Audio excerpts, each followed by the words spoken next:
Olá, você vai ver nesta edição do Câmara Rio Notícias. Câmara Municipal do Rio discute políticas públicas para a agricultura urbana na cidade. A Frente Parlamentar decidiu que uma das prioridades será marcar uma agenda com o prefeito Marcelo Crivella para que ele sancione a Lei Orgânica de Segurança Alimentar e Nutricional da cidade do Rio de Janeiro, aprovada aqui na Câmara. CPI do Cisreg ouve nesta terça-feira a assessora de Crivella, que facilitaria a marcação de cirurgias de catarata. E o Maracanã está de volta às mãos do Estado. Eu não poderia fazer diferente a não ser aplicar uma pena pela inidoneidade do prazo de 2 anos, impossibilidade de contratar com qualquer poder público e decretando a caducidade com a intervenção pelos próximos 30 dias. Não saia daí, a gente volta já.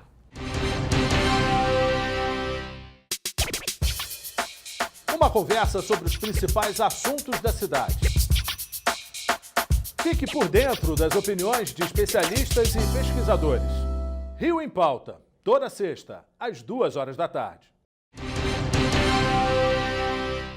A gente começa esta edição falando sobre o debate realizado na Câmara do Rio, que discutiu a situação da agricultura urbana na cidade. Representantes da sociedade civil e organizações não governamentais apresentaram propostas para o desenvolvimento de políticas públicas. Na primeira reunião de trabalho, a Frente Parlamentar de Segurança Alimentar e da Agricultura Urbana debateu políticas públicas para a agricultura urbana na cidade do Rio de Janeiro. Representantes da sociedade civil e de organizações não governamentais trouxeram várias propostas. Existe uma agricultura muito pujante, muito forte, muito viva, né? A gente vai entrar agora no Tiracaqui, que eu não sei qual é, não sei se é o 8º Tiracaqui, mas que é um evento que acontece na cidade, né, em que a sociedade civil, os consumidores vão ajudar os agricultores a colher caqui, que é perdido na roça, né? Mais de 60% do caqui produzido na cidade do Rio de Janeiro cai no chão e é perdido na roça, um caqui agroecológico, enquanto a gente consome caqui envenenado que vem da região serrana. Então, é preciso que mais e mais movimentos como esses aconteçam, né? Que a sociedade se aproprie da sua produção agrícola e apoie essa agricultura que está invisibilizada. A falta de informação sobre a agricultura urbana na cidade ainda é um problema para os pequenos agricultores que fazem parte dos circuitos de feiras orgânicas que acontecem em vários bairros da cidade.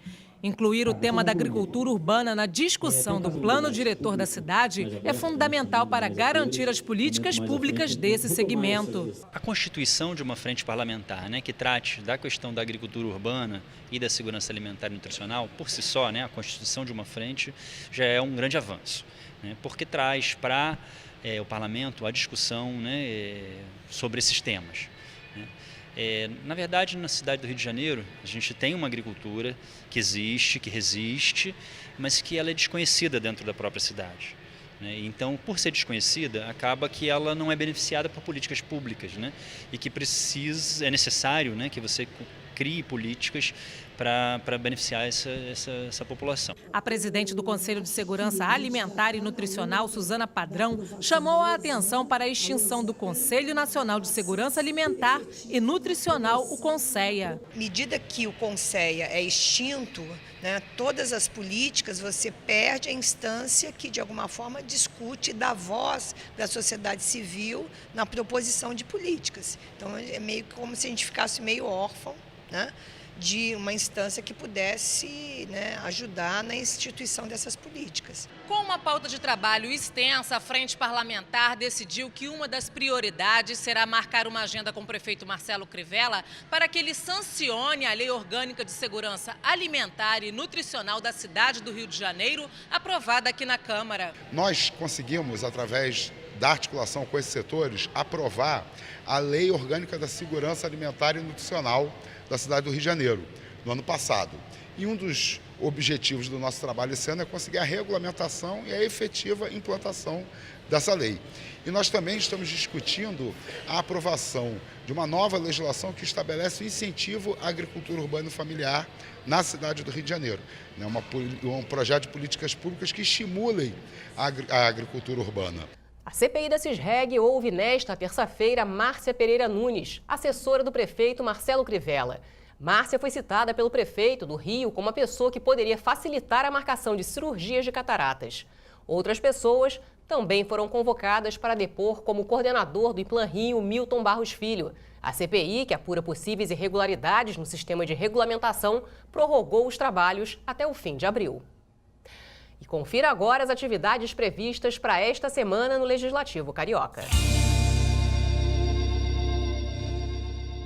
Terça-feira, dia 19 de março, audiência da Comissão Parlamentar de Inquérito para investigar e apurar desrespeito ao sistema de regulação do CISREG com a presença de testemunhas.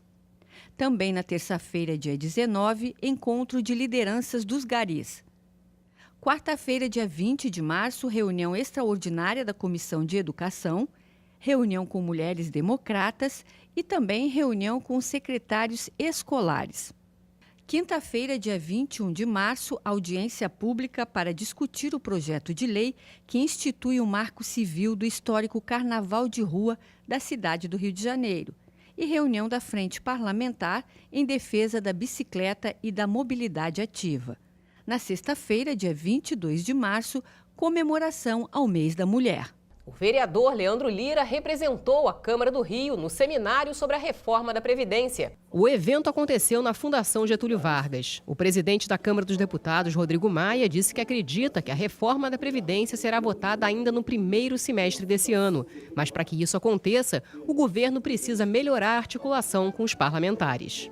Nós temos que mostrar aos 320 a importância da reforma da Previdência. Nós que defendemos, eu, o ministro Paulo Guedes, entre outros, que defendemos a urgência e a decisiva aprovação da reforma da Previdência para o Brasil voltar a gerar emprego, crescer e garantir o valor do salário das aposentadorias, nós que defendemos e acreditamos nisso, nós precisamos mostrar a 250 deputados, 280 que não foram eleitos com essa agenda, para que o Brasil volte a investir.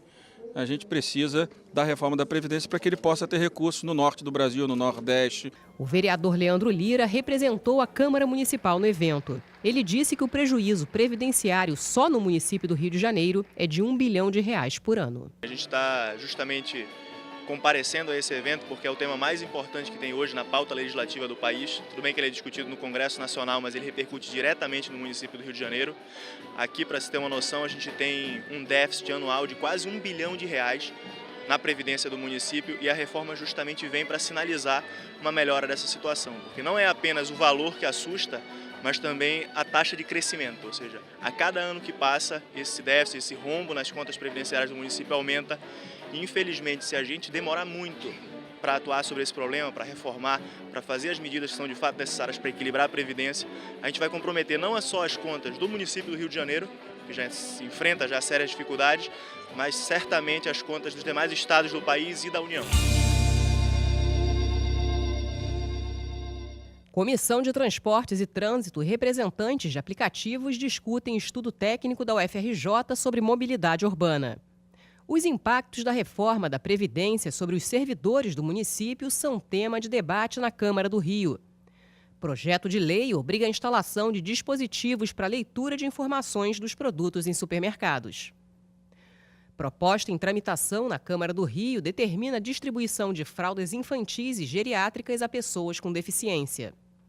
E vereadores apresentam um projeto para regulamentar a comercialização de animais domésticos.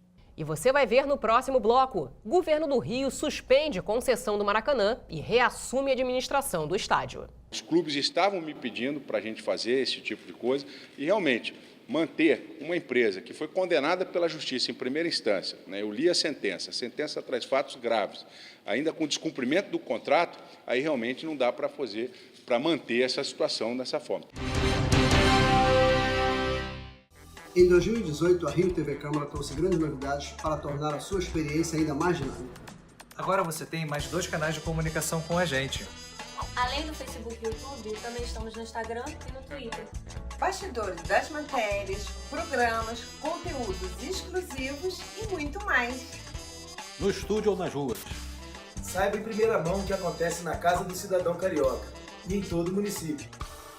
Desde o cotidiano da cidade em um jornal diário. Passando pelo plenário da Câmara Municipal.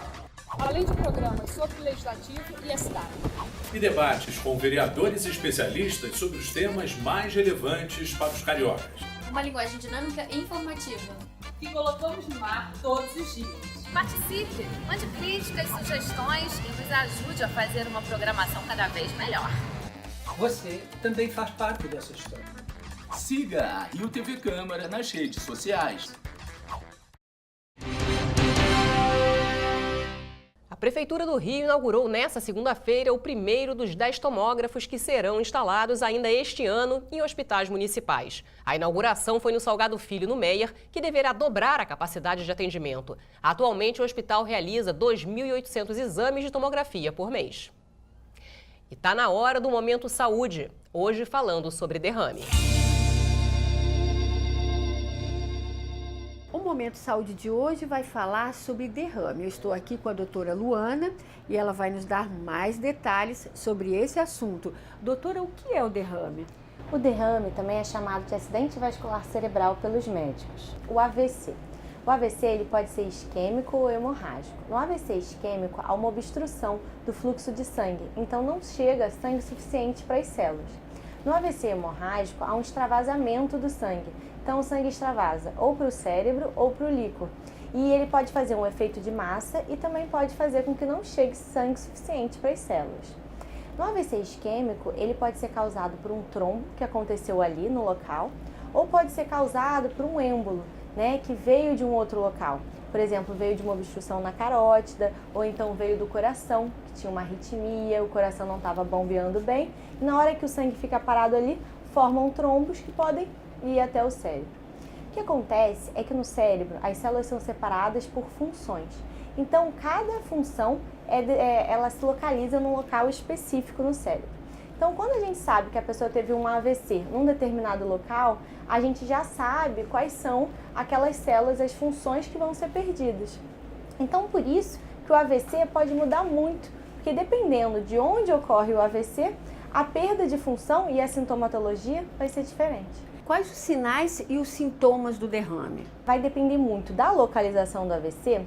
A variedade de sintomas é muito grande, então tem uma gama muito grande de sintomas. Mas é claro também que existem áreas que são mais suscetíveis, áreas que têm um maior risco de ter AVC, então que caracteristicamente vão causar aqueles sintomas clássicos. Quais são os sintomas clássicos de um AVC?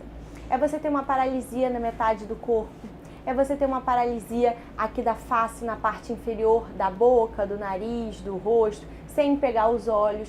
É você, de repente, ter uma perda súbita da capacidade de entender a linguagem, uma perda súbita da sensibilidade nos membros. Então, assim, são sempre alterações súbitas. Pode ser um idoso que, de repente, tem uma convulsão e nunca tinha tido antes. Pode ser uma perda da consciência. Então, na prática, são alterações súbitas de alguma função cerebral. Como prevenir o derrame? O derrame, a gente tem que prevenir ele tratando as doenças que podem causar ele. Então, por exemplo, a hipertensão, caracteristicamente, pode predispor o paciente a tanto ter um AVC hemorrágico quanto a ter um AVC isquêmico. Então, se a gente trata a hipertensão antes, a gente está prevenindo o AVC. Da mesma forma, o diabetes.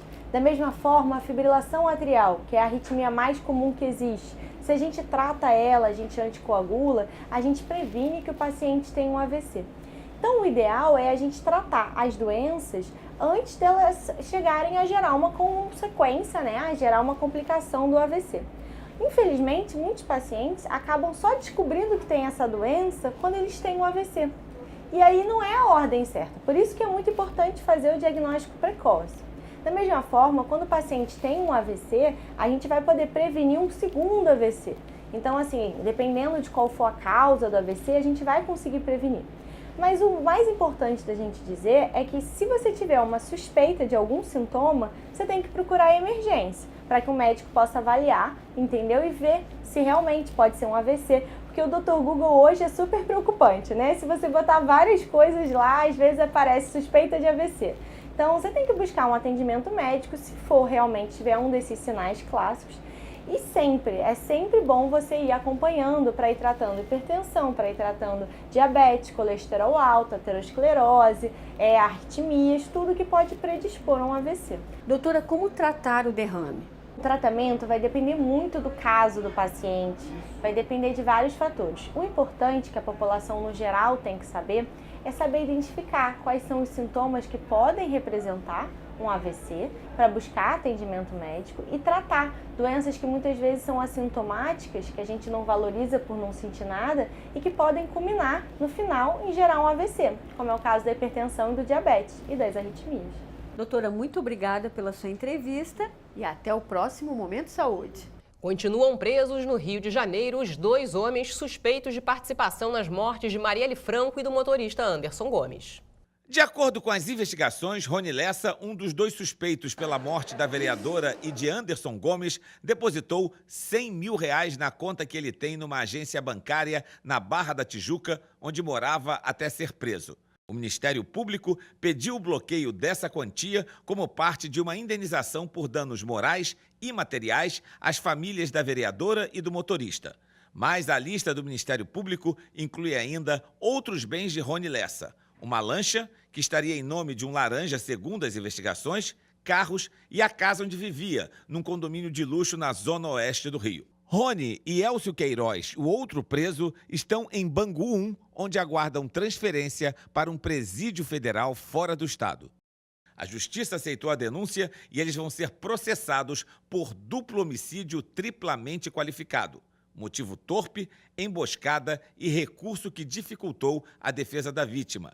Eles também são acusados de tentativa de homicídio contra a assessora de Marielle Franco, que sobreviveu, além de crime de receptação. A Defensoria Pública começou a prestar assessoria jurídica formalmente às famílias de Anderson Gomes e Marielle Franco. Os defensores vão acompanhar todo o processo, começando por uma minuciosa análise do inquérito, que já tem 25 volumes e 5 mil páginas. A reunião que formalizou o acordo entre os familiares de Marielle e Anderson e a Defensoria Pública foi acompanhada de perto por representantes da Anistia Internacional no Brasil e nos Estados Unidos. As homenagens a Marielle Franco se espalham pelo mundo. Em Buenos Aires, a vereadora deu nome provisório a uma estação de metrô da capital argentina, que passou a se chamar Rio de Janeiro Marielle Franco. Manifestantes também espalharam placas com o nome de Marielle por Buenos Aires.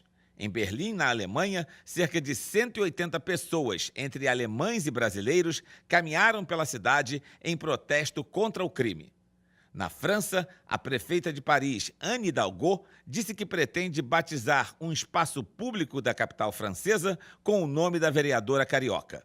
Em sua conta no Twitter, a prefeita lembrou que Marielle esteve envolvida na luta contra o racismo, a homofobia e a violência policial. E afirmou que vai propor ao Conselho de Paris que um espaço da cidade seja dedicado a Marielle Franco. O Maracanã está de volta às mãos do Estado. O governo do Rio anunciou nesta segunda-feira a suspensão da concessão do estádio. O Maraca é nosso. Esta foi a notícia dada pelo governador Wilson Witzel numa coletiva no Palácio Guanabara.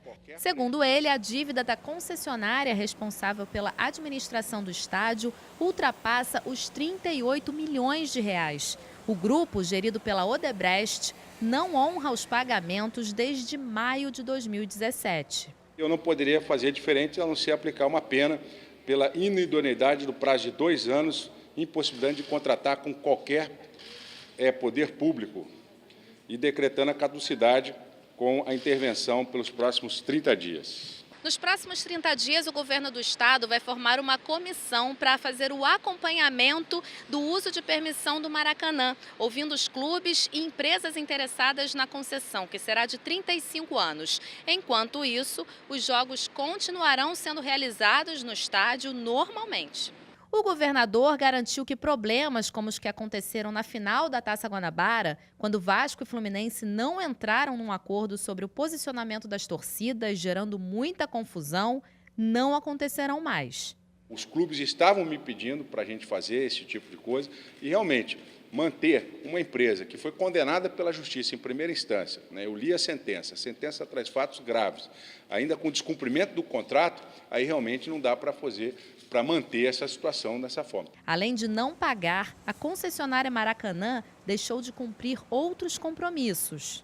A não renovação também da garantia contratual E fora os indícios de favorecimento da concessionária lá atrás, né? E a péssima administração, como foi falado aqui por parte do governador no jogo do Fluminense e Vasco, o abandono total por parte da manutenção, da conservação do complexo do Maracanã. A empresa que assumir a nova concessão terá que construir um complexo multiuso numa laje em cima da Supervia, preservando o estádio Célio de Barros e o Parque Aquático Júlio Delamare. A PPP será modelada com que objetivo? Incluir uma laje em cima da Supervia, porque isso vai, inclusive, proteger a Supervia, ela passa a ser praticamente um metrô, e nós ganhamos um espaço de 160 mil metros quadrados ali em cima, que pode fazer pode ser feito várias coisas ali, jardim, praça, hotel, shopping, são 160 mil metros quadrados através de CEPAX, esse modelo, com a iniciativa privada. A partir de 14 de junho, o Maracanã vai sediar os Jogos da Copa América, inclusive a final. Em nota, Flamengo e Fluminense elogiaram a decisão do governo do estado e afirmaram que, no futuro, esperam participar de forma direta na administração do Maracanã. E o Câmara Rio Notícias fica por aqui. Obrigada pela companhia. Amanhã a gente se vê.